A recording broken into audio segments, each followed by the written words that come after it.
Salut Maroni, tu nous emmènes où aujourd'hui? Salut Alexandre. Pour cet épisode, je te propose d'aller découvrir un dispositif convivial et chaleureux, le Café des aidants. J'ai hâte de découvrir ce moment de partage. Ben oui, alors allons-y mon CAF. Si vous aussi vous voulez découvrir ce moment d'échange convivial et chaleureux, alors suivez-moi.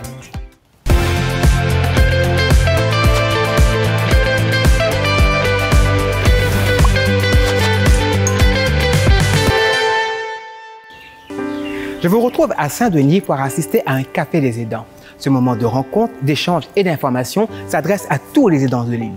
Sylvie en fait partie et elle va nous raconter comment ce dispositif a changé sa vie. Bonjour Sylvie. Bonjour Maroni. Nous sommes ici où se déroule le Café des aidants. Et justement, ma question est comment ce dispositif t'a aidé dans ton rôle au quotidien? Cela m'a aidé à déculpabiliser.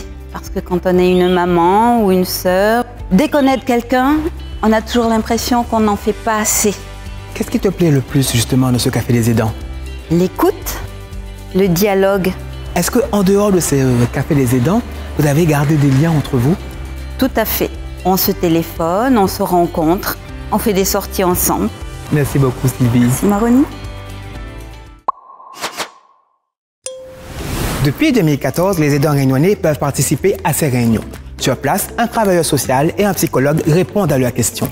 C'est aussi le moment pour les bénéficiaires de se renseigner sur les différentes aides que propose le département. Bonjour Gaëlle. Bonjour Maroni. Gaëlle, c'est quoi le Café des aidants? Les cafés des aidants sont des lieux, des espaces d'information, d'échange et de rencontres. Ils sont animés par un travailleur social et un psychologue qui ont une expertise sur la question des aidants. Ils durent 1h30 et se déroulent dans un moment convivial, autour d'un thé, d'un café, de petits gâteaux. Le rôle du travailleur social est d'apporter l'information la plus juste et ramener de la neutralité dans les propos tenus. Le rôle du psychologue est de gérer un petit peu la charge émotionnelle qui peut découler quelquefois des échanges.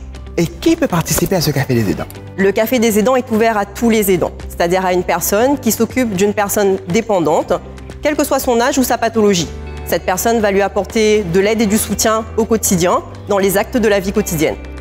Pourquoi est-il important d'avoir un lieu d'échange et d'écoute pour ces aidants justement? C'est important puisque le Café des aidants est un dispositif qui vise à prévenir l'épuisement des aidants. Il va leur permettre de rompre leur isolement, d'aller à la rencontre d'un travailleur social, d'échanger sur leur vécu, les difficultés rencontrées au quotidien et essayer de trouver ensemble des solutions.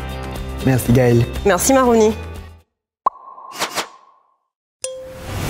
Grâce au Café des aidants, les bénéficiaires sortent de l'isolement. Ils sont accompagnés par le département via le GIP SAP, qui leur apporte des informations et surtout du soutien. Ce beau moment convivial permet à chacun d'être accueilli, écouté et valorisé. Bonjour Sylvie. Bonjour Gaëlle. Cela fait maintenant 4 ans que tu participes au Café des aidants. Quels conseils donnerais-tu aux autres aidants qui ne connaissent pas encore ce dispositif? Venez tous, c'est le seul conseil à donner. Vous serez bien accueillis, vous serez heureuse, tout ira bien. Merci, au revoir. Au revoir Gaëlle, merci. Si vous souhaitez avoir plus d'informations sur le Café des aidants, n'hésitez pas. Vous avez toutes les coordonnées qui s'affichent sur votre écran. Le département des générations, c'est fini. Si vous souhaitez revoir cet épisode ainsi que les épisodes précédents, rendez-vous sur nos sites et nos réseaux sociaux. Quant à moi, je vous retrouve très vite pour un nouvel épisode. À bientôt!